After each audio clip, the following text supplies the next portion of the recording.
I want to pretend that we're on a table, a big table.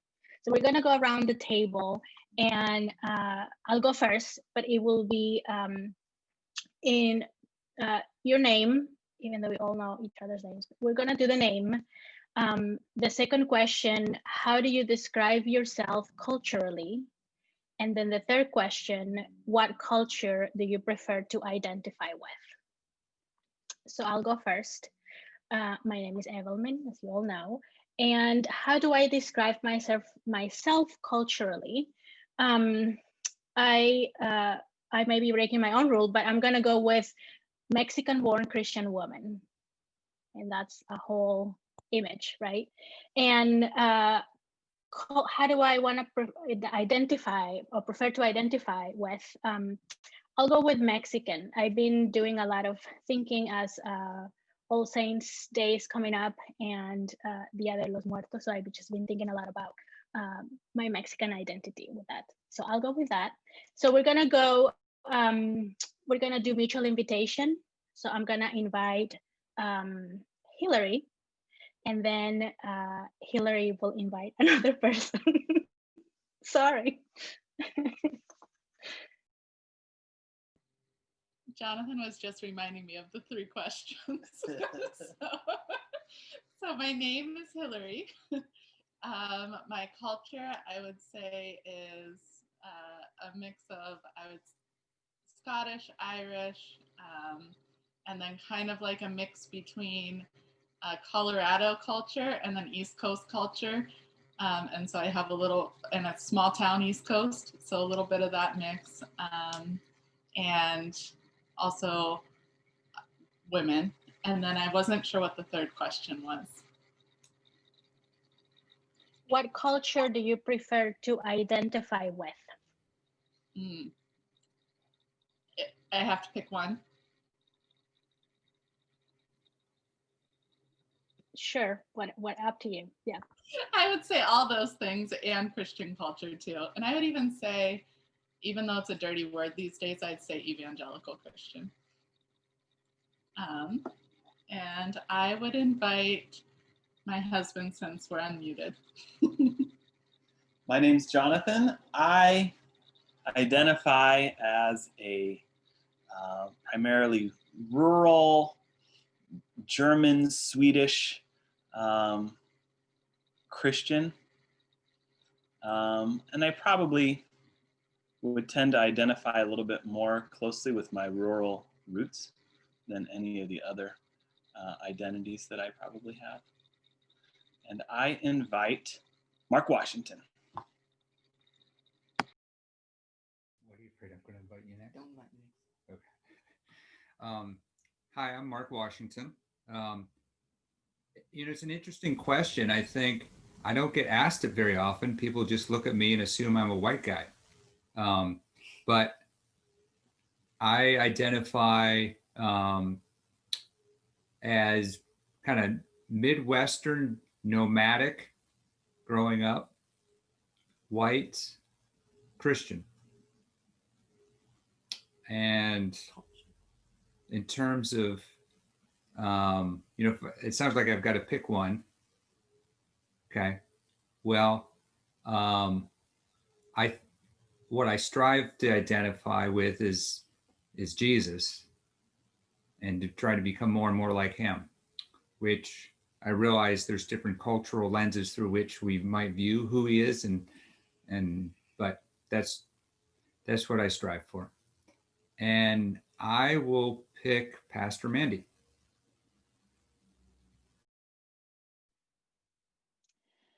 I am Mandy, and I would say I'm a small town white girl who's a Christian, and I would identify most with Christian. I will invite Milton.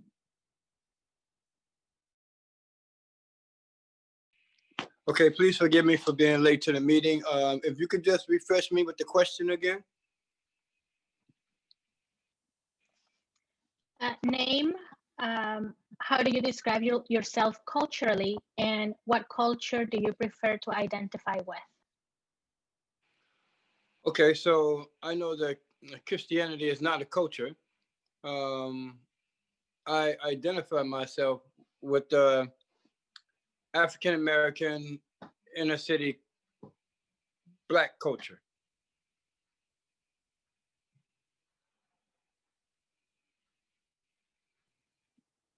And then you have to invite someone else. I don't know who has not been not invited. Oh, wait, hold on, wait. Let me just get more people here. Oh. How about the lovely Thomas Zimmerman?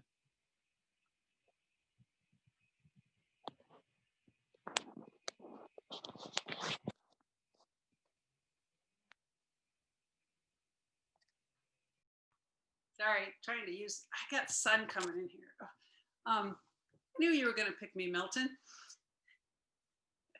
Good to see you. My name is Kim.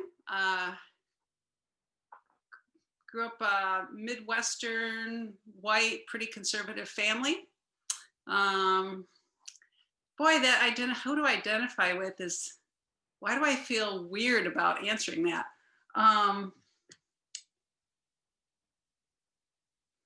White, middle-aged Christian woman, urban, yeah, I guess. I will pick Sarah. My name is Sarah, and the culture I identify with is very much so the Yooper culture, which is a thing. That is the Upper Peninsula of Michigan, up north of Wisconsin. And there is a Yooper accent and foods and other stuff that is all very, very much unique to that part of the country. As far as the culture I identify with, I probably identify with kind of like Scandinavian culture, because that's kind of the culture that was very prominent in my church growing up. So kind of evangelical Scandinavian. So, and I will invite the Rushleys.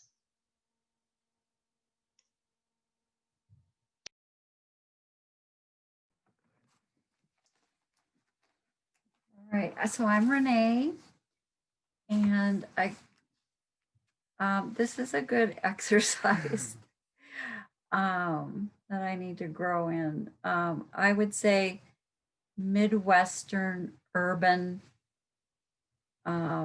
white woman, and I would identify, like, let's see, I would say urban Christian or follower of Jesus. Hi, my name's Kurt. I think I identify with rural Mennonite culture, which was my life for the first 20 or so years, and made that transition to urban culture. And probably, you know, even though my mix is a mix of European culture, I pretty much identify as a middle white male Christian, urban Christian right now, I guess. I will pick Tim and Kelly Reed.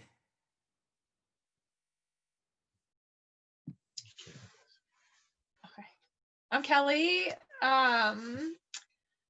Culturally, from like small town white Pennsylvania. So Pennsylvania Dutch, which is not Dutch, it's very German, Stoic. And yet I've also lived West Coast in California and Midwest. So woman, Christian, all those things. And I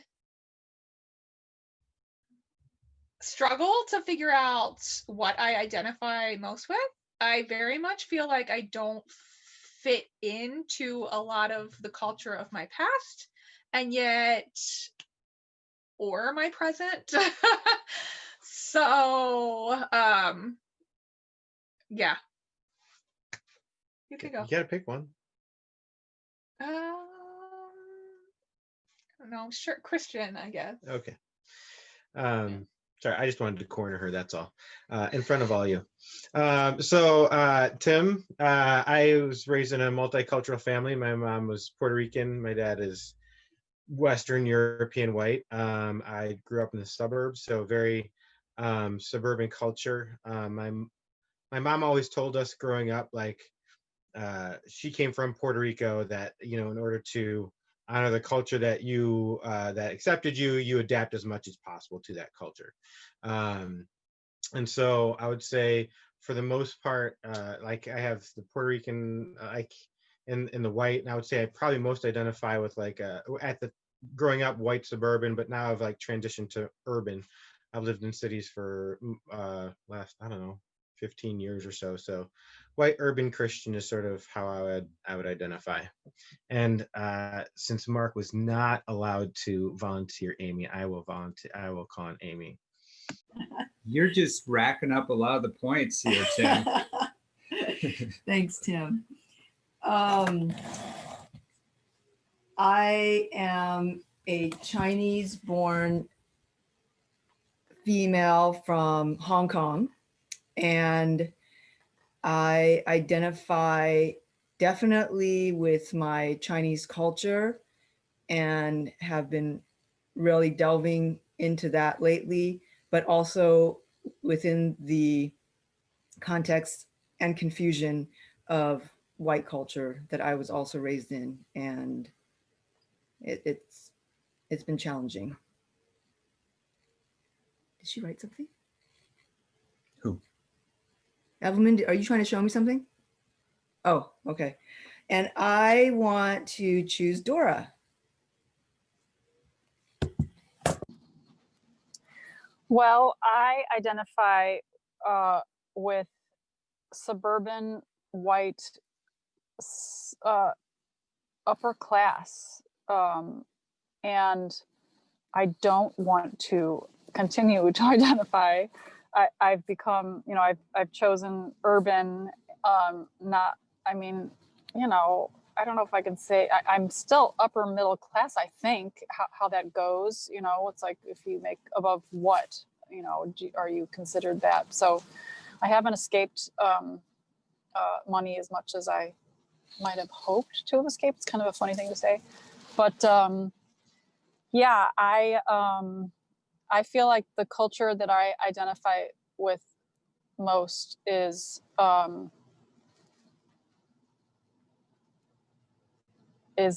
white, urban culture. What? Petite bourgeois, Rosalie wanted me to add. I don't know. No, I wouldn't say that. I don't know. I'm on my phone, so I can't really see everyone. So could somebody tell me who should be picked? Since Gretchen.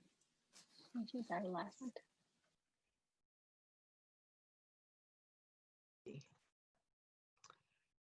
Yeah, my name's Gretchen. I have never liked this question because I consider myself culturally to be a third culture person. I'm a combination of the many different places I've lived growing up. So people look at the outside of me and say I'm a white, middle class, maybe suburban person, but that's not at all how I feel inside. So I identify with the third culture. I identify with, what are some people call them global nomads. I resonate with people who are from other places who are trying to fit in between more than one culture. So the other person who hasn't been chosen is my husband. So I'm gonna call on Paul. Identify with my wife's culture. Actually, I'm urbanized Northern European conservative Christian is my background. But I would identify with those who would say they were third culture. In other words, feeling like they have no rootedness in one particular place, but also have been impacted by a lot of cultures. That's me.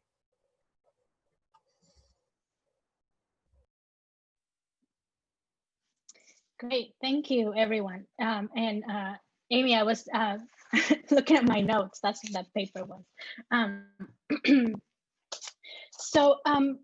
One of the things when Paul and I were talking about this, I think it was important for us to bring up the difference between ethnicity and race, right? The two terms. And I had this tiny little book from years ago, actually, but it's called White Privilege. And it talks about all the different ethnic groups and really how they became white, right, in the US. Very helpful.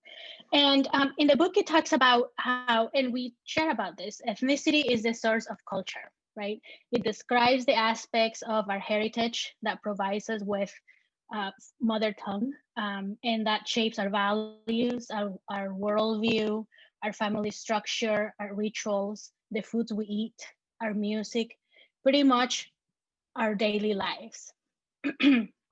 We embody our ethnicity without regard for the presence or the absence of other ethnic groups. Even though there is a mutual influence within ethnic groups, and we can see that here in the States, where we have all kinds, all types of ethnic groups, but they still are able to exist, not needing the other. That's the reason why indigenous groups in the Amazon, different tribes in Africa, Asia, as long as there's no colonization, they're able to survive and keep their culture. In contrast, race exists only in relation to one another. For example, right? Whiteness is meaningless in the absence of blackness, and vice versa. Race itself will be meaningless if it were not for the distribution of power, wealth, privilege, respect, etc. One of my colleagues in my cohort, she's from India, so I've been learning a lot about India, even though I have a good Indian friend, one of my closest friends is Indian. But because I get to read my colleagues' papers all the time, because we have to get feedback. And she's always, and we've been reading a lot about colonization. So I've been doing a lot of reading on that. And she, in one of her papers, she was talking about how there was really no caste system in India until the British invaded. So there is a correlation between colonialism, racism, and wealth, and really capitalism, the economic structures that benefit those in power. So ethnicity determines culture and race determines social position. It's all about the social structure. It's a social construction. And with that, wealth. Racism creates the other because it needs the other to exist. As a result, there is a dehumanization, and the other is not fully human. And that's how slavery lasted. And still it's going on for so long in the Western world. African enslaved people were not seen as fully human. And as Paul and I, we were talking about this and the importance of ethnicity, I was sharing with him that my dad has been rolling or using the word ethnos for like 20 years. And I forgotten about that, but the different ministries that he started and churches that he's been part of, and actually his current church is Ethnos Community Church or something like that. So I called him and I had him write something for me because I really wanted to know why he was so interested in this word. So the word ethnos is a Greek word found in the New Testament, particularly for my dad in particular, for what he's been using it, particularly in the book of Acts. And it can be defined as tribe, nation, or multitude of individuals. And what he was sharing with me, and I think it was very compelling to understand that word, right? That the vision of God is to have communities of shalom. communities of peace. And when we think about shalom, it's not only a superficial peace, right? But a peace that exists because there's God has provided, there's justice, right? Biblical justice. So it's a holistic peace that involves God's justice, biblical justice. And for people of all nations and tribes, it was so important, especially in the early church, because they were the foundation of that church. And the inclusion of other cultural groups and expressions of faith in Jesus made this movement a vehicle of transformation. And what was so significant or important, right? That I'm blocking on the word, but we see that, right, in the Jesus was intentional about engaging with folks who were different from him, who were ethnically different from him. And in our small group, we talk about a lot this, and I think it was in our last meeting from last Sunday, and we were looking at the book of Mark, and just how this was a constant engagement, right? And people from all these different nations being attracted to this, to Jesus. So the race structure is really the antithesis to God's creation, because God created humans, not half humans, but full humans in his image. So I see that, for me, the way I understand it is ethnicity offers that corrective when we think about ethnicity and race and the difference. Because at the end of the day, what we want is for Grace, our church, and really the communities at large and the communities that we live in to be communities of peace. Excuse me. So anyway, it was just a very interesting conversation that I had with my dad about this word and why it was so meaningful to him, and for me to even think about it. Oh yeah, he's been rolling with this for a long time, and to really understand that that all these structures that have been created is not what God's intentions is, right? So I just wanted to share a little bit of that, and because I'm looking at the time as well. And then we have Paul, who will continue with an exercise for us. Yeah, let me just encourage all of you to recognize that you are ethnic, okay? And for us white people, we never get asked, what's your ethnicity, okay? And sometimes we've heard like, oh, they're in an ethnic church. Like, so what are the rest of us in, we are actually all made in the image of God. And the concept of the image of God is reflected in every human being, in every cultural expression, and every ethnos. So we can celebrate diversity in cultural forms as a reflection of God's divine image and God's divine plan. And we know from scripture that culture is very important because God came into culture. And we know from the book of Revelation that every culture will be there at the final feast. And one of my favorite passages at the end of the book in chapter 21, the rulers of every ethnos will bring the glory and the splendor of their ethnos into the new city. So there is something to celebrate about every cultural form. At the same time, we know that because we are human, we not only carry the image of God, but we also carry the image of fallen humanity. So there's something that is redeemable of every culture and something that needs to be transformed in every culture. And culture can be divided in so many different ways, but as Grace Church, we are a culture. We have a culture as Grace Church. And if you've gone to another church and things have been different, you notice, oh, they don't do it like we do it. And that's one of the biggest definitions of culture, is the way we do things around here. And it's assumed. When you're in, you know. And I'm sure that every one of you, when you met a friend, or you were in a, you went to another family for the first time and you realized they don't do things like we do it. But at the same time, you have multiple cultures that you are actually competent in. One of them is you're learning how to do Zoom online culture, right? And we're learning how to do a church culture in a new way.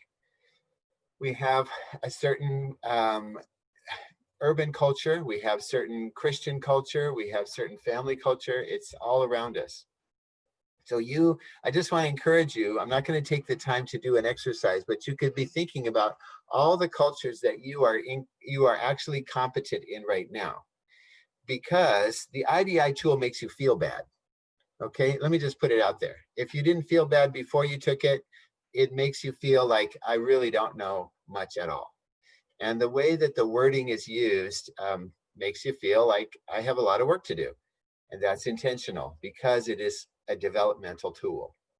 It is not a behavioral tool. It's not a knowledge-based tool. It's a developmental tool.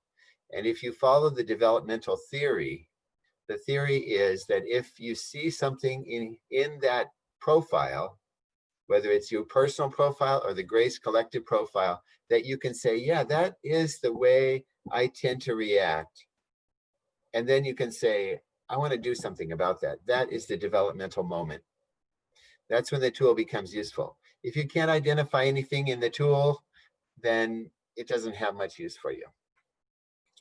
I'm going to jump onto a PowerPoint that I'm going to share that is an overview of the IDI tool, just to go very quickly. And I believe that all of you should have had a debrief by now. I'm hoping that's true. But the issue within ethnicities or within cultures is, how do you deal with cultural difference? How do you deal with those things that are different than what is your personal norm? And in this continuum here, there are 5 levels that have been developed. And in the first level is what IDI people call denial, which is missing difference. They just don't see it. We call it unawareness. And people that are in that stage don't tend to notice things. They just have not had exposure. We don't blame children for being, example, culturally insensitive, because they just have not had a lot of exposure. So I will always give the example of my family when we were missionaries in Thailand, and we came back and spoke at churches, and it was at a family gathering where one of my relatives asked the question, and you'll know this is the date. She asked the question, is Bill Clinton the president of Thailand? And if that is, a question that you have, let me just say what I said to her, a little geography and history and getting off the drugs, okay? All of that will help. And then you can learn a little bit more. You have to start where people are at and not assume too much. So in the IDI, they're talking about the next stage is what they call polarization, which judges difference. I'll just go through this real quickly right now and then talk a little bit more. Then the others phase is minimization, de-emphasizes difference. Acceptance appreciates difference. And then adaptation is where, okay, let's keep going here. Bridging across difference. Okay, so let me just share a little bit more about that. Moving from denial into polarization, there's two poles in this phase, just like on the poles of a battery, but neither of them grow into cultural competency. One of those is awareness now with no understanding. You can be either defensive, where things are a threat, or you can see that everything of your own culture you look down upon, and that's called reversal. So going from unawareness to awareness this is often the first reaction without a lot of understanding. So moving from defensiveness to or reversal into the next phase, what would be the thing that would help somebody move farther in their cultural understanding? Can anybody unmute themselves and say what would help a person move from that stage of polarization into the next stage? Maybe either education or proximity to other people, relationship. Okay. So they may be unaware, okay? They may need some more education, okay? But the feelings of difference are still either threatening or romanticized. And so there's this tension going on. And remember, you don't want to take somebody too far too fast. Like, this is not the time to take them to a Muslim community in Burkina Faso. They're not ready for that, okay? So what would be a kind of an easy thing to move them into next? An easy stage, a practical thing that you could do?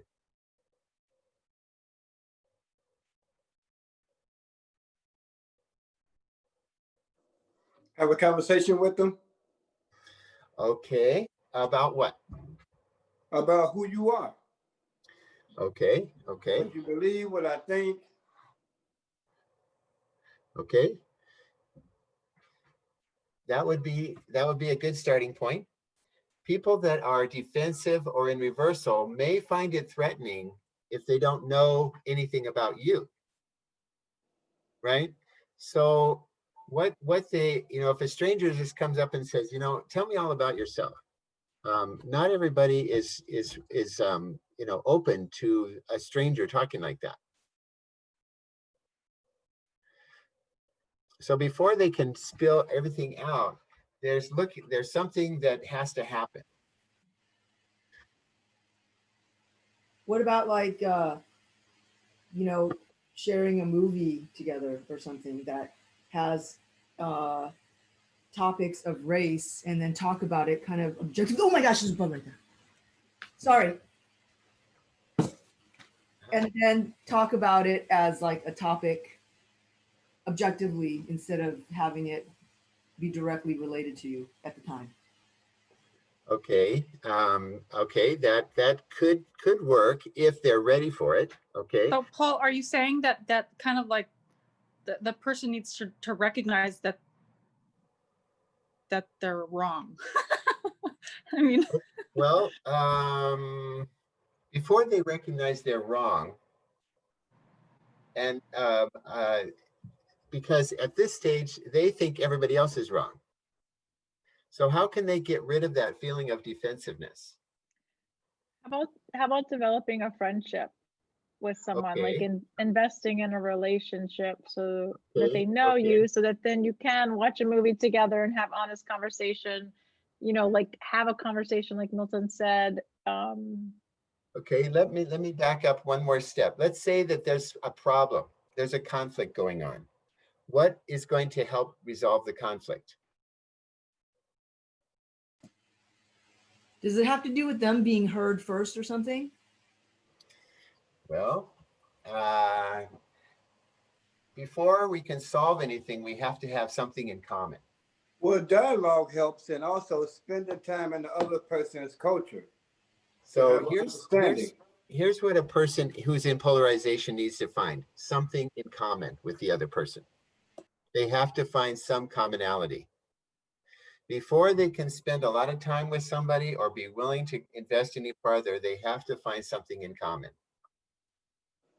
Before any conflict can be resolved, there has to be some vision of common desire for resolution before conflict can be resolved. So what would be something that people would have in common that could help move people along? Just simple things. Don't get too deep. Don't go too fast. We go to the same church. Okay, in our case, that's true. Okay. Okay, clean air, clean water. We don't all have clean air and clean water. What do we all have? Want it? Do we? Sports team. Pardon? Well, What'd you say, Hillary? Sports teams. The Bears. We all have the Bears in common. Okay, you really do want to start conflict. Okay, very good. You can have real conflict, and that'll promote your business. So you'll have a lot of counseling to do. Okay. We all really enjoy having a safe place to call home. Okay, we all need safety. We all have to have safety, right? And whether we call it home or not, we need safety, right? What else, Mark? We all like to eat. Okay, I was waiting. Something, food is a commonality, okay? Before we can go too deep about things that are really inside, we have to find things in common. And all of you are moving far beyond minimization, where you're not thinking about commonality, you're thinking about diversity. But for somebody who is in polarization, they're not even there yet. Having them go experience some other culture, it's going to have a backfire effect. In other words, it'd be more entrenched back into who they are and feeling incapable of growth. So think about the commonalities that we share as human beings, okay? We need love, we need security, we want relationships, we want intimacy. What about some of the commonalities that we share as Christians?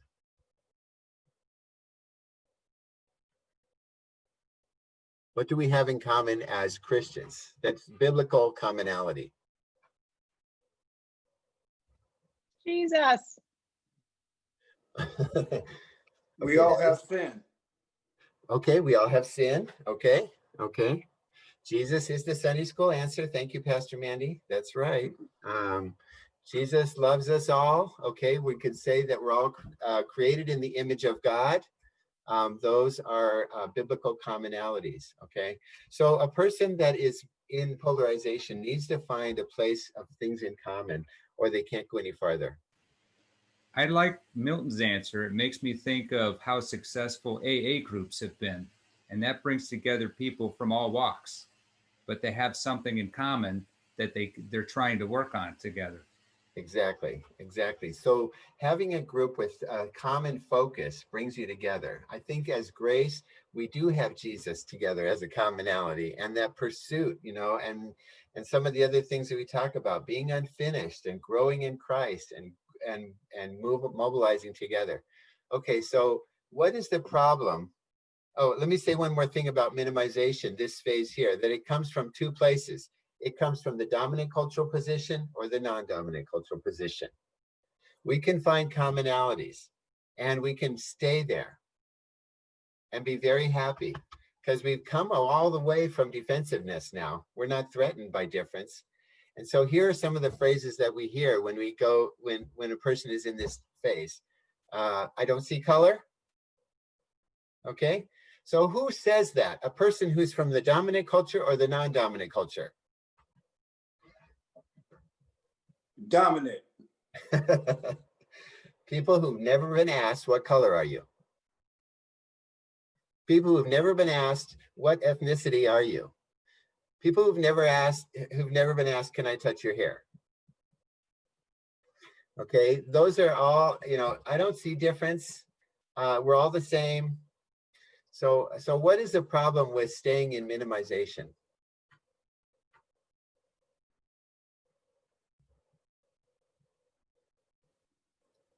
Doesn't go ahead. I was going to say, it doesn't appreciate the other person's culture, or maybe even your own. Exactly.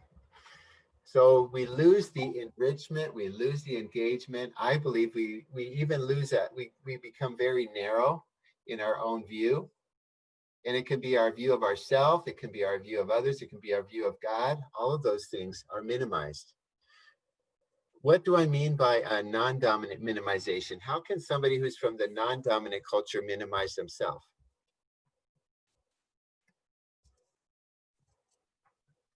In order to fit in, you kind of remove some of those cultural characteristics. It's called go along to get along. Okay, so many of us do that when we have to. Okay, there's a dominant narrative going on and we say, okay, I need to play the game here for survival. I will do that for this time. There's a reason for each one of these positions. There's a good reason for each one of these positions, but they all need to be aware of what's going on at the moment, okay? So now from the dominant position to move farther into the next stage, which IDI people call acceptance, again, the terms tend to be more provocative and making you think, oh, you know, why do I need to do this? But what needs to happen to help a person now move from focusing on commonalities to go farther? Now, some of the stuff that you shared before, I think needs to happen. They know that we have things in common. We're all human. We're all part of this country. We're all in Chicago. We're all in a church. What do we need to go farther?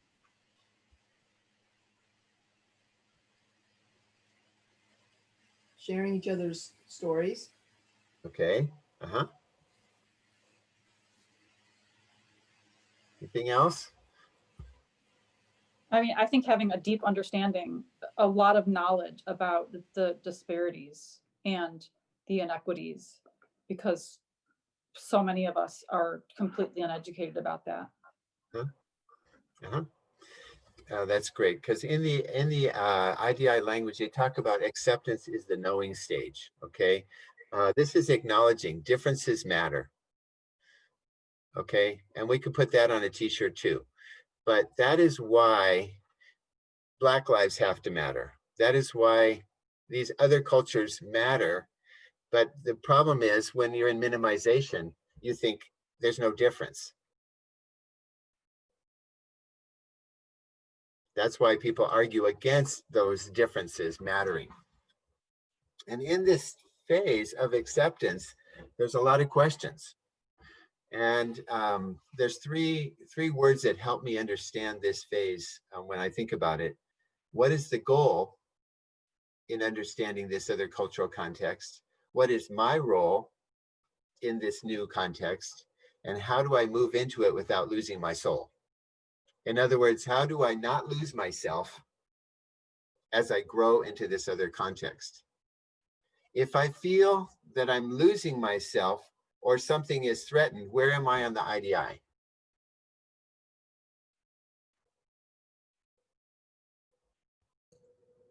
Defensive. I'm back down in polarization. I'm back in defensiveness. Exactly. So if you feel that you're losing something, you haven't even gotten to the point of commonality yet. And you really cannot go from like a leapfrog passing one of these stages. You really have to go through this process before you can see the significance of knowing what differences really matter.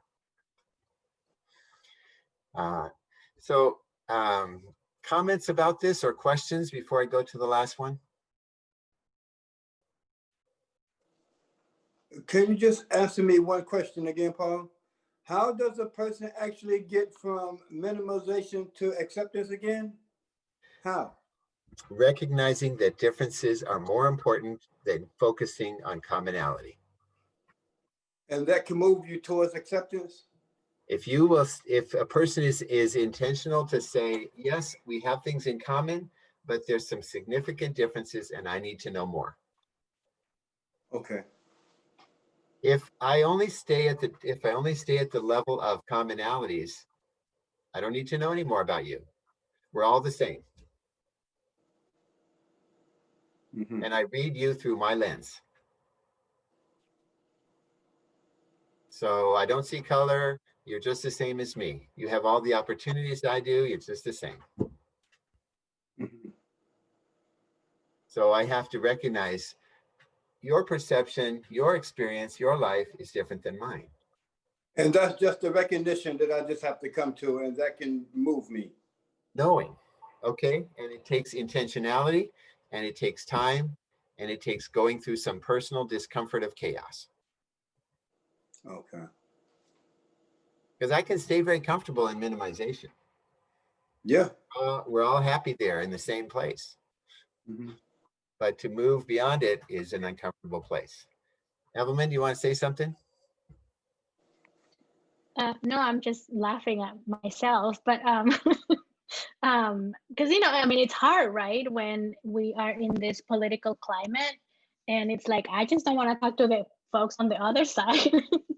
I'm comfortable with my point of view, and yeah, it's challenging because it really takes you to be uncomfortable, but also to be, it's humbling, right?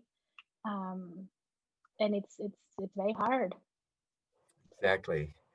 So now this collection of knowledge is really popular. Okay, we can collect lots and lots of knowledge. Okay, so what is left after collecting knowledge to help somebody move into adaptation?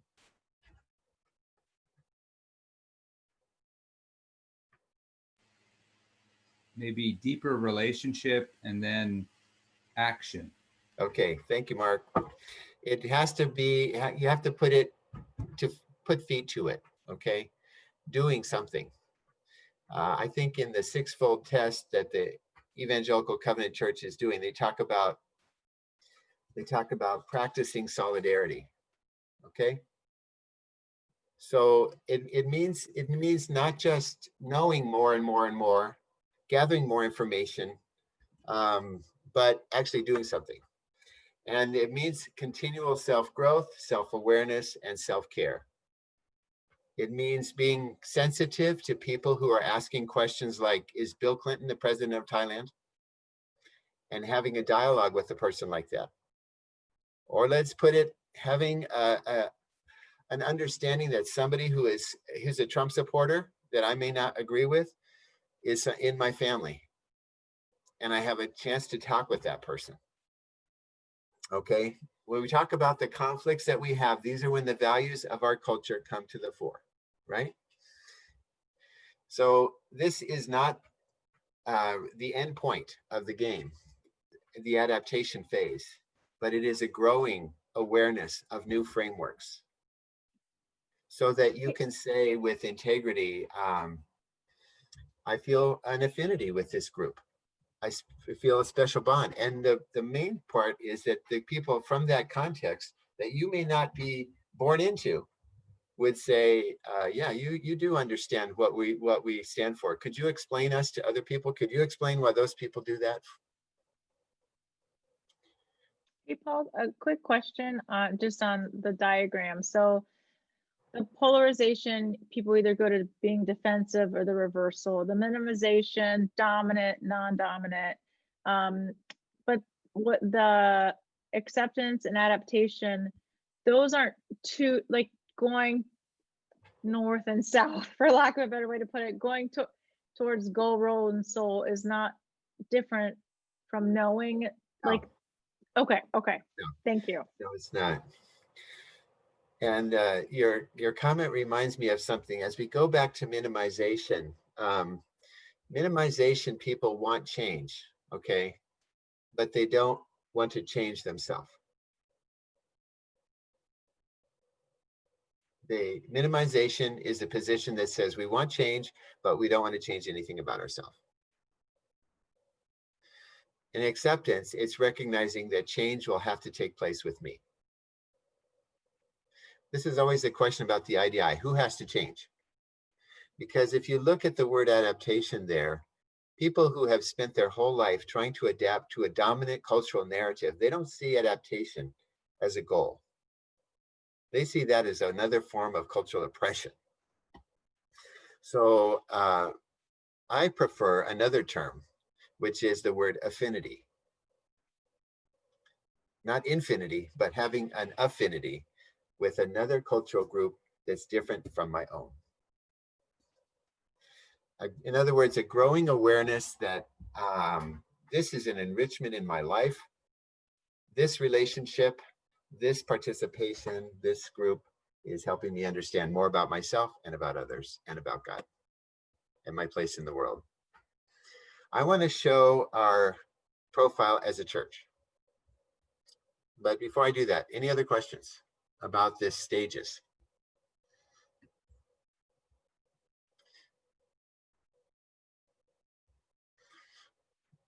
Okay, feel free to break into the next one. This is, as you know, I think all of you have been debriefed.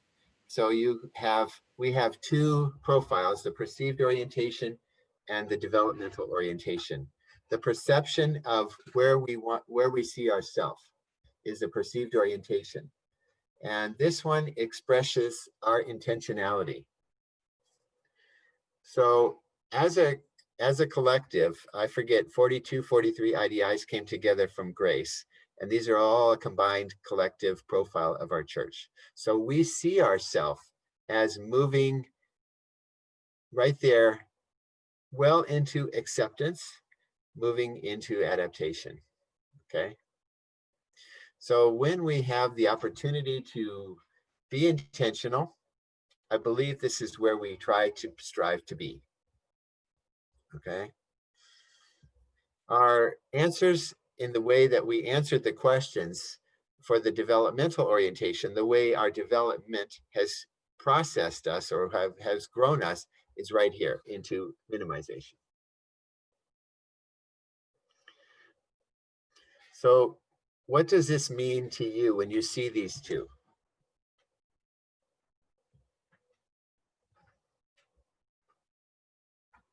I think I'm better than I am.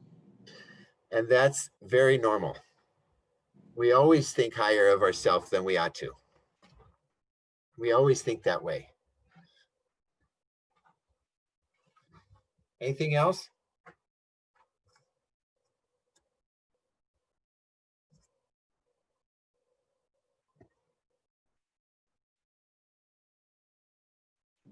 I need to do more work, but what do I do? Good question. Good question. And we're going to talk about that. I would say that the people from non-dominant cultures who are at Grace are quite patient with us.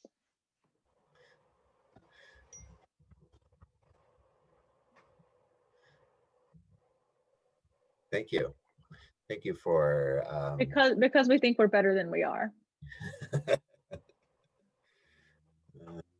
Well, I like how you said the perceived orientation is whenever you're being intentional about something. I think that was a really positive way to frame it that I haven't heard yet.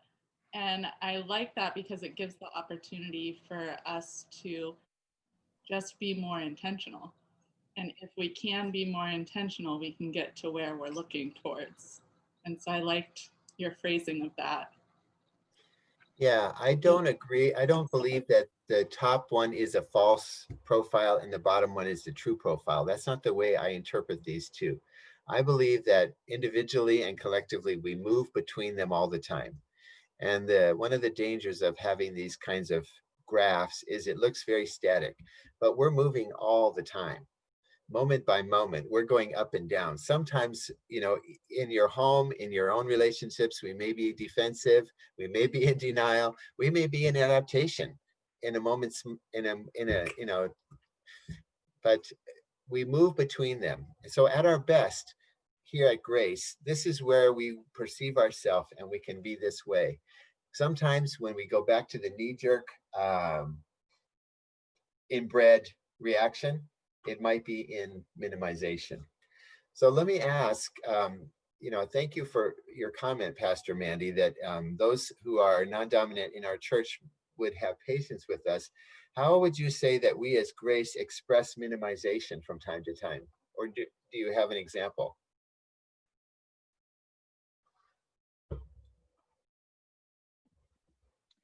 I mean, the first thing I think about is just, the two first things I think about are leadership and how we do leadership, and also worship. They're both very white dominant, evangelical. Like we occasionally will sing a song in Spanish, but we very rarely would do something from like the African American tradition. Or when it comes to like decision making, we definitely feel the pressure of the tasks above relationship, which I think is kind of an Anglo white way of doing things. So those are the two that come to my mind. Huh? I want us to spend a little time in smaller groups talking together about examples where we might see this at Grace and things that we might do differently. Remember that in minimization, people want change, but don't want to change themselves. So what this is going to mean is a commitment. It's going to mean inconvenience. It's going to mean a threat to some of the values that we hold in common, such as time. And usually for dominant culture, white America, time is our God, because time is money. And so anything that infringes upon our time is touching upon one of the highest sacred values of white dominant culture in the United States. So I'm just throwing that out there as one of the cultural motivators for minimization. Okay, we don't have time for that. We might give more money than we would give time.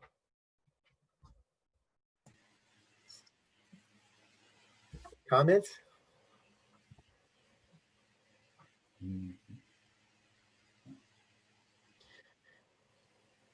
So if you remember, we were talking about moving into acceptance, and I believe that we are well into acceptance, is knowing, okay? And how do we tend to want to know more?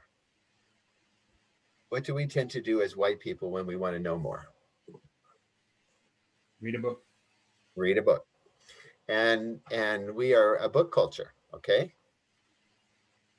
And there's nothing wrong with reading books. But again, every book has its own agenda, right? And there's a perspective there. So before we study a book, it might be helpful to ask the question, what's been your experience on this topic? And talk about it personally, rather than just impersonally from another perspective.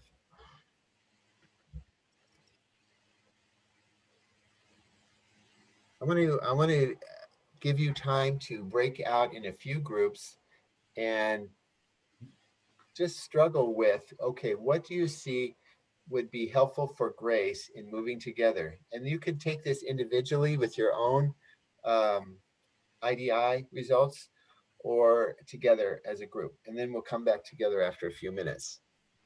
And let me suggest that you think about, like, what are some things we might do right away? What are things we could do 6 months, a year, 5 years, things down the line? Because this will not happen overnight. Okay, so Pastor Mandy, if you would break us into the groups, and we're going to take 15 minutes to share together and then come back. Hey, Evelyn and Paul. Yes. I'm just wondering if it would be possible if the people of color in this group could be in one group. Yeah, we're gonna do that. Oh, great. Thank you. I've got that as far as we can, because some of you are 2 people on one computer, i.e. like the Washingtons. And so I have done that, but there might be someone that is of the dominant culture, but the people who are of the dominant culture are people who don't necessarily relate as the dominant culture, but that have more experience in cross-cultural experiences. Does that make sense? Yeah. I mean, I could go on my own computer too, if that's helpful, but it's fine. Yeah. Okay. Thank you. Yep, sure thing. 15 minutes, okay? And I'm going to post those questions up on the chat once they're out. Thank you, Mandy.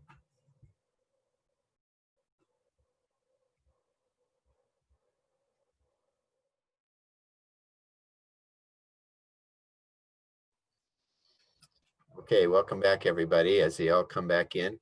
We've just got a few minutes left, and just to let you know, Pastor Mandy is recording this, so that whatever suggestions are on here, we want to reflect on those later. So could I get somebody from I don't know who was in what group. Maybe you could help me with that, Pastor Mandy. I know who was in my group, so I don't want to go first, but let another group start and share just a couple things that you think we could implement as a body. Okay, I'll save my list because I just finished reading it to my group right when the timer went out. So the 5 things that we have on the list that I jotted down are: first, identify what needs to change in our culture. So what we need help identifying that. And we can get help through if people of color in our midst are willing to help us identify that, but also we can learn more and find more answers from books and not put the burden on them all the time. So we're in the dark, we need help. And then we also need to spend more time listening to other voices that are not in our dominant culture. And one way of doing that is some podcasts. There was a couple other ideas for listening to voices that Sarah talked about. And then just the last brief thought was just to be willing to make mistakes. And Sarah or the Rushleys, anything else you want to add in? Yeah, we talked about just, I think what you mentioned, Paul, how much we need to be willing to spend time and energy on these things, 2 things that often in the dominant culture are not willing to be given. Thank you. Okay, how about another group?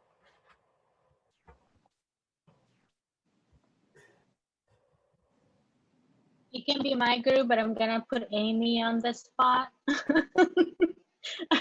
because we talk about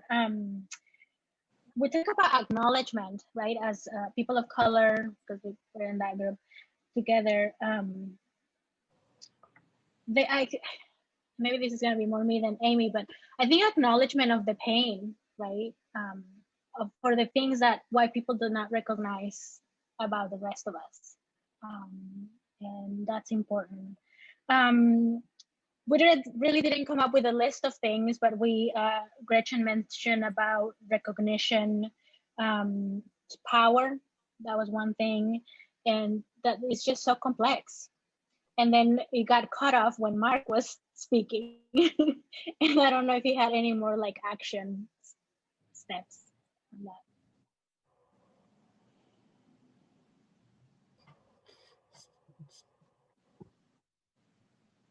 The other thing I mentioned is I think we need to name for our church to hear that this is going to be uncomfortable and that there's going to be some chaos, and the way that we deal with conflict is not all going to be the same. Because that's when we start having conflict, immediately we run back to the minimization and the commonality, and that's not going to move us forward. Yeah, thanks, Paul.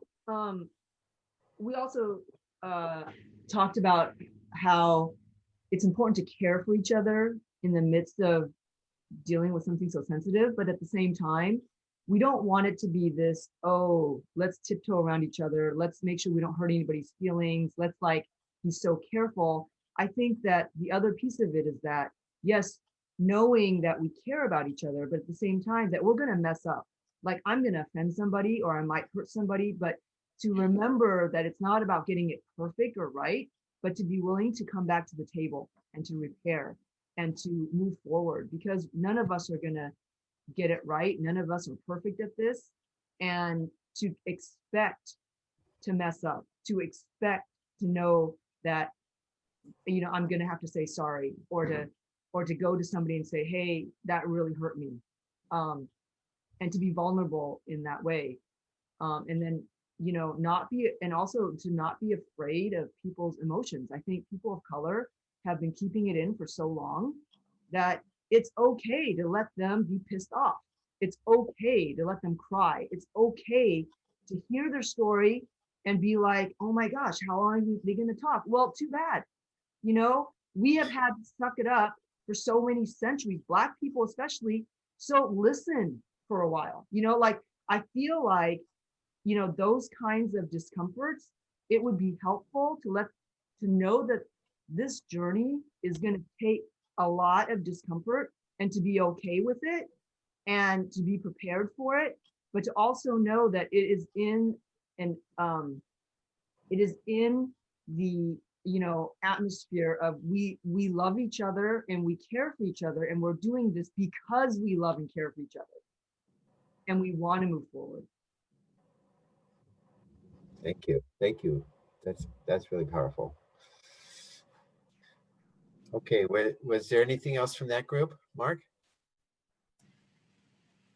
Well, just the point I was making, that for those of us that come from the dominant group, there's a lot of things that are invisible to us, and having help in identifying where there's like categories of different ways of doing things, or how power dynamics or communication or conflicts handled or things like that, not to automatically assume one way is better than another, but just to actually do have categories to help us assess where are we really at now, and understanding that the one way that we've done something isn't the only way to do it. I'm going to share one phrase from David Swanson's book on discipling the white church, where he says that you'll know you're making success growing interculturally when white people will be upset.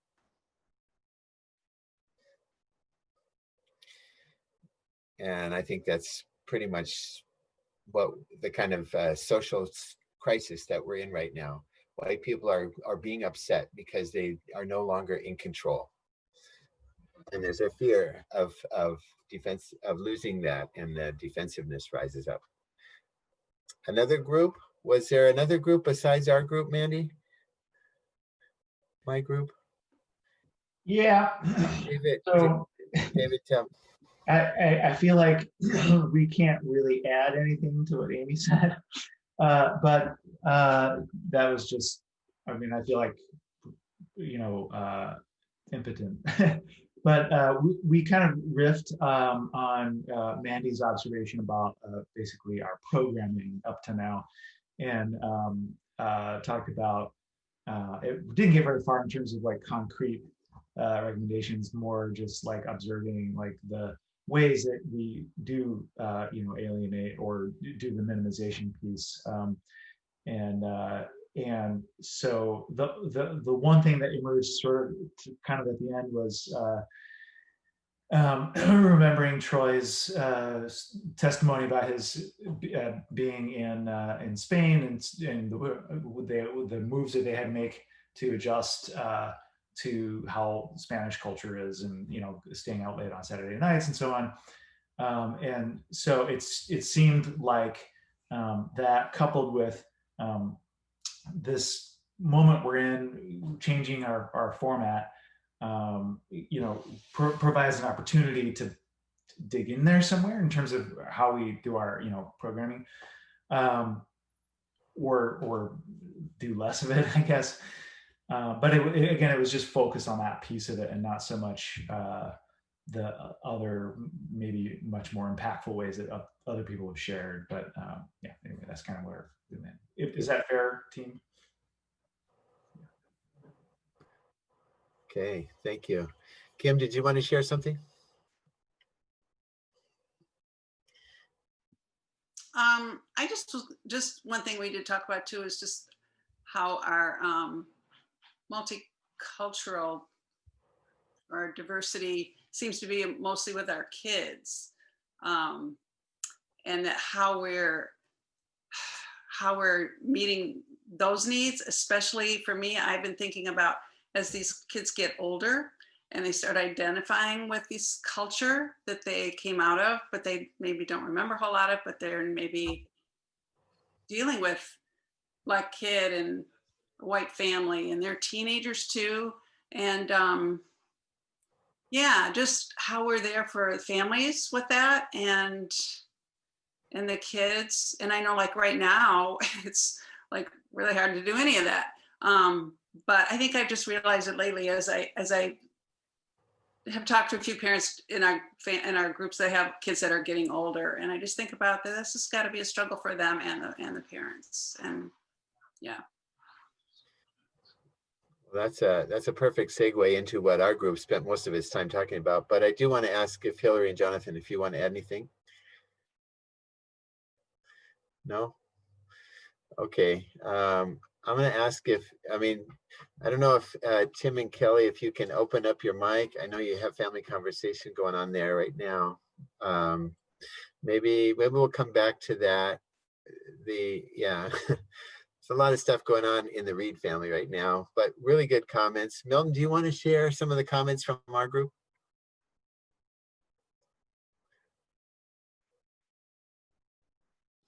So some of the comments were in the way we do our music. It could be, taking a look at, there is no representation of my culture in the music at all, ever. It's not even, even thought about, as far as I know, but maybe it is. But it's been many times, I sat down and even when the music played, I just sat there. And it's like, no one ever paid attention to that. No one ever said, okay, well, what's going on with that? And so that sort of came out of it. As far as any images of any type of diversity in the church for people of the non-dominant culture, there is no representation of any of that. No Asian, no Spanish, no African American, none of it. It's just no image of any type of scriptural, spiritual of that anywhere. I mean, so when people come in, it's like, what do they see? And what we see is we see Eurocentric culture. A lot of people say, we have white culture. There isn't a country called white. So where do you get the culture from? But I understand how you all could come up with that. It's like, hey, we run everything. It's white culture. It is what it is. But we don't quite see it like that. We always see it through the lenses of European. That's how my community mainly see it. I believe that two things can really help us that we didn't get opportunity to speak of, but sort of like, how there's this needle counting down to Advent and all that. I think it'd be nice to have an IDI needle. It always pointing us where we at and how we can get better. I believe that also we can use those two big old projector screens that we have in there. And one can show images during the services, just all type of spiritual images and religious images and stuff like that. That can, help us feel more, included and invited into the service. I also believe that we also have this big, huge, empty church. I know, no one wants to meet in there, but I mean, there's very little difference between a church and a movie theater. We can come in there, and Tuesday and Thursday, 20 at a time, 15 at a time, watch movies, come back to MFG groups and discuss those movies. We have everything set up in there already, so we can repurpose like that, and I think that also help move us in a good direction. Keep us focused and give us the fellowship that most of us really crave and desire. I know I do. So just some of the things that we talked about that came out, and Paul, he may have written down some others that he may want to share. I just thank you for inviting me in, and I'll keep coming back. Thank you, Milton, for sharing. Tim and Kelly, are you at a point you want to share anything? Yeah, I think Milton said a lot of it. Representation. It's hard having no representation, like having very little representation of what our children look like up on stage. And so that can be difficult because, we want our children to see themselves reflected in the church that they are part of. And we're not saying just having somebody like on stage that looks like them. Like we had Altazone, we have like people who go on stage and preach, but I'm trying to think of the last African American we had on stage that preached. I can't remember off the top of my head, and maybe that's just because I'm not thinking straight. so like it just isn't that often. In the music as well, we said was a big part. I'm trying to think if there's anything else. That's it. Okay, thank you guys. I know you're not the only family where that's a big concern. One of the things that I noted that we just talked about was, I don't know that we as Grace have ever taken a decision to say we want to intentionally become more diverse as a church. I mean, just saying it like that and saying this is going to be our goal. And what minimization does is says, well, you're welcome to come in and be like us. Anybody's welcome if you'll adapt to us. But to say we want to actually change, that's moving beyond minimization. That's saying we need to change. So if we as a congregation feel like, we want to become more expressive of the body of Christ and maybe even just our neighborhood where the church is located, which has so many multiple ethnicities, which we see Saturday morning at Grace, just taking some intentional steps there to say, what would it mean for a person of another ethnicity to feel like they could be included in Grace, that they would feel safe there, they would be welcome there, they'd be represented there. Those would just be some questions that we might want to look at.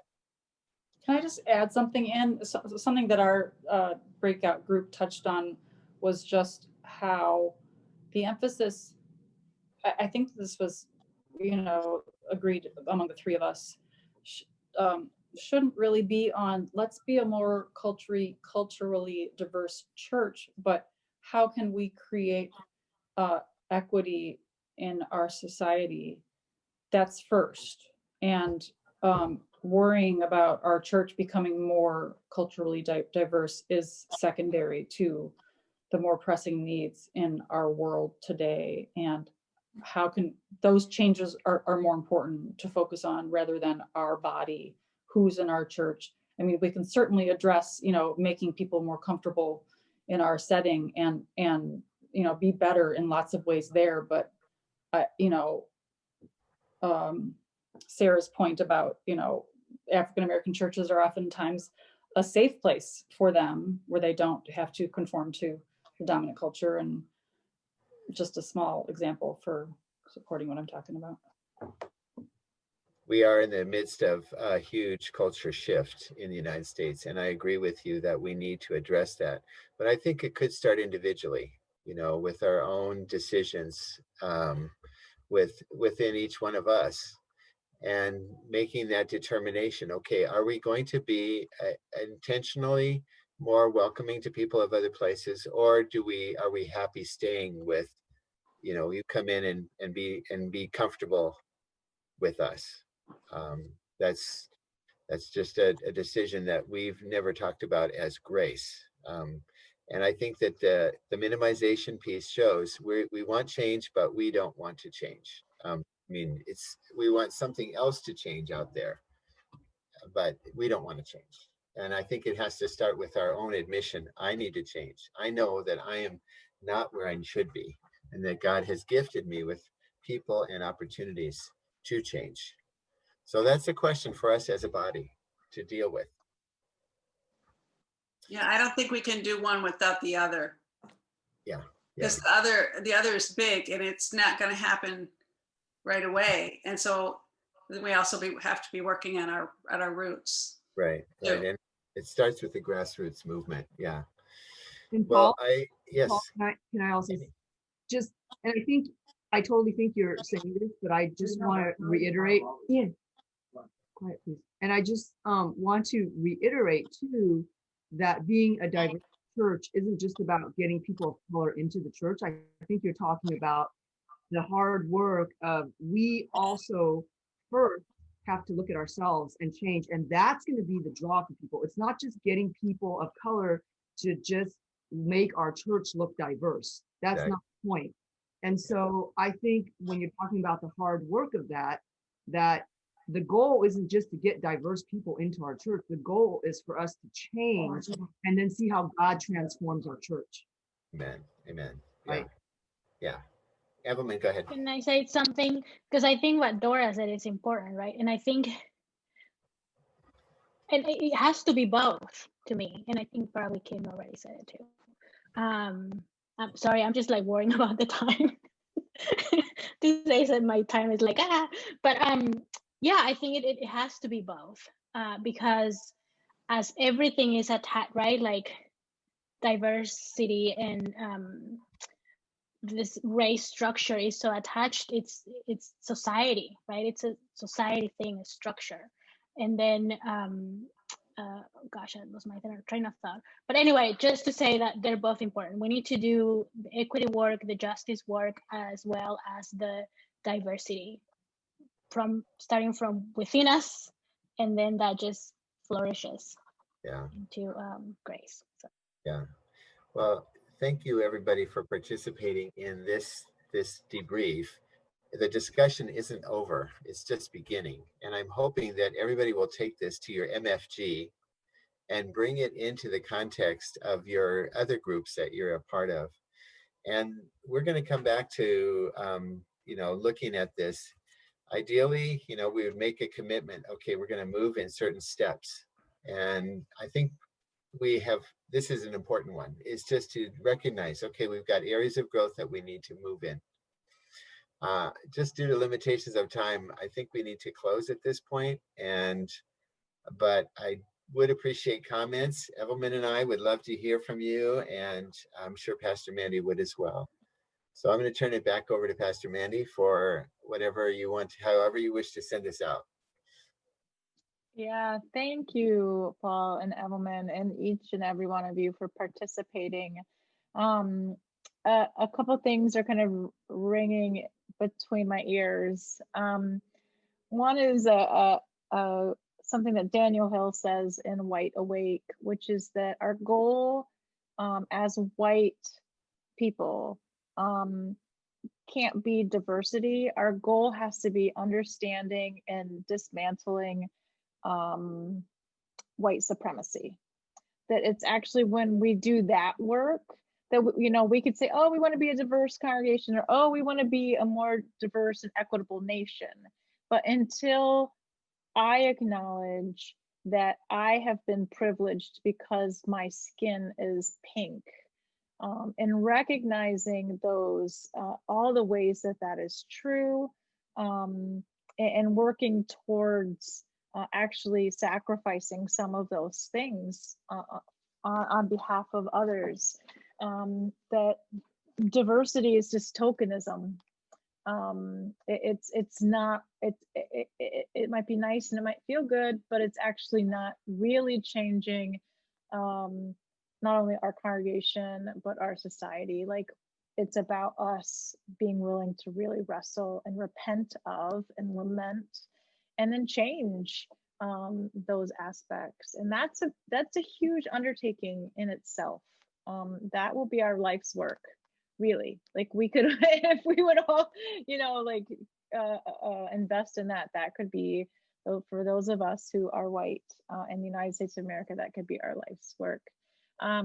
Secondly is one of the things that I've been wrestling with, and appreciate your prayers and your insights all in, is that I'm really excited about our mission friend groups. And I really do think that as we in North America move forward as the church, that this is an important aspect of it, of our new rhythms and stuff. I really do think, even when we can get back together face to face, that having these smaller groups where we can really wrestle together, be accountable to one another, is really important for us to grow as Christians. But one of the things that I am wondering about is that a very white way of being the church? Because I know for my brothers and sisters who are African American, or my brothers and sisters who are Latinx, that the communal aspect of church gathering regularly is a huge part of their culture. And so when we're not doing that in a large group each week, I wonder if it's a white decision, if you will. And I'm wrestling. I've asked that question, and the staff and I've been wrestling with that, to make sure that as we move forward together, that it's just not meeting the needs of those of us who are who identify as white. And then finally, and I would kind of reiterate what Paul said, was that I want to really encourage each of you as you go out and back to your mission friend groups this week, this next couple weeks, bring this up. Like, I am so happy to see all of you here. And then the other question that I have is like, where are the other 60 people? And so whatever sphere of influence you have, be it in your mission friend group or with a group of friends, or maybe an old, I'm looking at, some of you who are part of the music ministry historically, have these conversations with key people. It's really important that we invite others into this conversation, that it doesn't just stay with the 17 of us here, but that it continues on in a broader congregation. And so I need your leadership in that area, because I can't, Paul can't, Evelmyn can't, I can keep listing people like can't be in every gathering of the church. And so if you all can really share the wrestlings and the information and the knowledge that we have been wrestling with here, it would be a real blessing for our church to actually be able to move forward together on this, and not just be a small group of us. So with that, thank you so much for spending some of your Saturday evening with us as Grace. It is great to be together even when it's hard. The topics are hard to wrestle with. And may the Lord bless our conversation. May He multiply the time that we have spent here for His glory and for His kingdom. And may the Lord continue to work in each of us as we wrestle with the demons within ourselves that exist and that are very racially and culturally charged. And so blessings to each of you. Thank you so much. Let's give a hand to Evelmyn and Paul for their time that they invested in preparing. Thank you guys so much. I agree with what Paul and Evelmyn said. Like, please reach out to us. Paul and Evelmyn, along with Milton and Kurt, are part of the Grace and Race Task Force with me that are helping me lead the church intentionally towards biblical justice. And so any one of us you can reach out to, and we'll greatly appreciate your wisdom and your feedback, and look forward to continuing this important journey together. Be brave, my friends. It is a crazy world out there, and so be courageous. Make people uncomfortable. It's not a bad thing. So grace and peace to you. Much love. Good night.